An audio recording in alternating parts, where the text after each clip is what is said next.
Hello and welcome to the Cottage Chronicles. I wanted to give a little introduction to myself, TK Johnson, because if you're listening to a podcast about writing, you might wonder, what does this person know? What are their credentials? Why are they going to be giving me advice on writing? And why should I listen to it? How do we know it's good advice?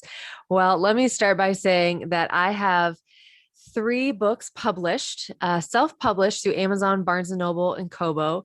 And while anyone can self-publish a book these days, I think it takes a lot to really make books still be quality work. It's easy for some people to just go write a story, but it's a game changer when it's a quality story with a quality characters, character development, plots, especially when you're talking about the fiction genre. For me, I've had my books published about 2 years. I've only recently started to market and push them out to the public, letting them, know about them, trying to get readers and reviews. But you can look up my books under the name TK Johnson as the author.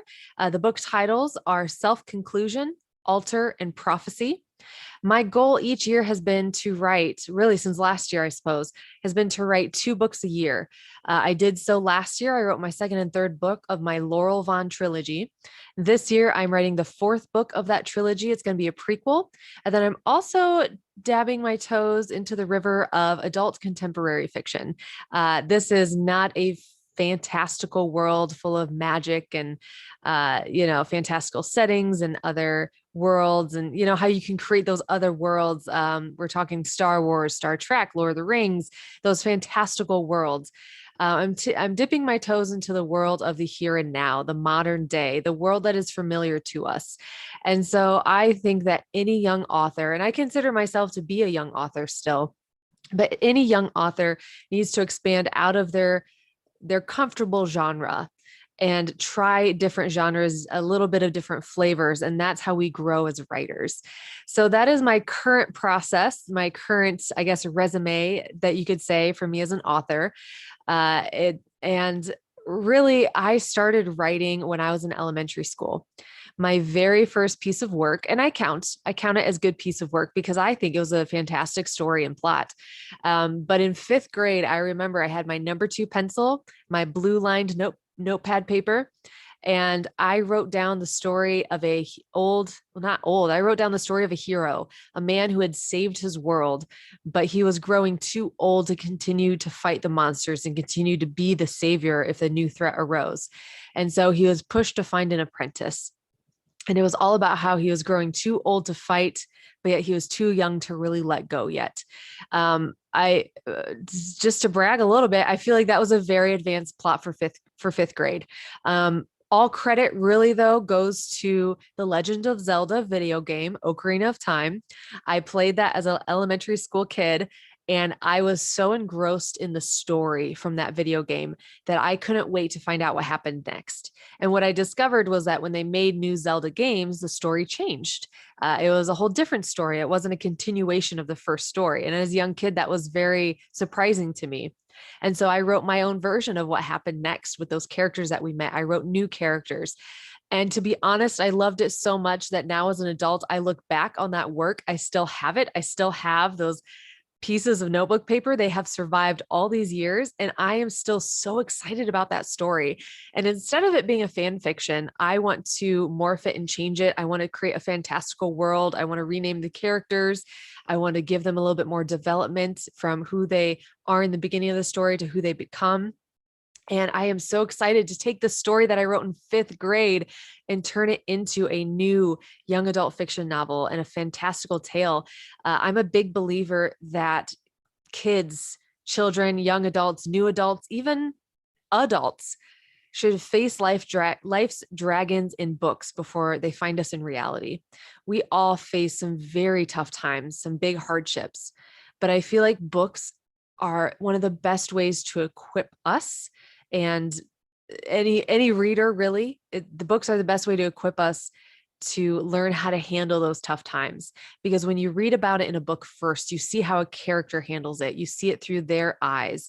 You see the options that they have, and you can set yourself apart from the character in a healthy way. What I love is that you can see a character make a bad choice and you recognize in your mind, ooh, that's a bad choice. He's going to get into trouble, or she's going to make it worse for herself because she made that choice. And by reading in a book and comprehending it in that way, we can turn that back to our own lives and say, hey, I'm in a scenario very similar to what I read. Or you can draw those parallels. I mean, one might be fighting an actual dragon in a book.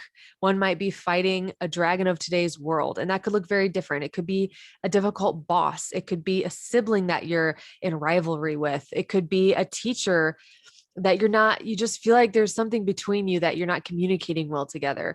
And it could also be a friend that maybe has hurt you or that you're trying to build a better relationship with, but there's just something in the way. I feel like those things you can learn how to tackle and how to handle through reading them in a book, and then turn it around to apply it to real life. And I think that is the beauty of storytelling. So that is why I am an author. In addition to writing, I've helped a lot of people with their books, a lot of self-published authors when it comes to character development, plot development, what makes a good story. I've worked with authors in that way. And then recently I've started copy editing professionally as well. I've worked on both fiction and nonfiction for that. Of course, fiction is my favorite, but I feel like nonfiction is also so important for self-development and growth. I have not experienced a lot of the world. I haven't experienced, I don't travel a lot.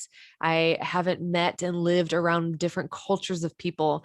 And I feel like nonfiction helps me in that way to get a little bit more of people's perspectives, people's stories and experiences, and apply them to how I live, to know that my experience is not the only one that shapes the world around me.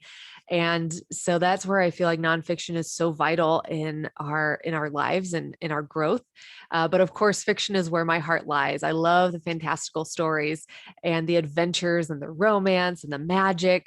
I don't care how old I get. I will love it. I will. And that's okay. It's perfectly okay.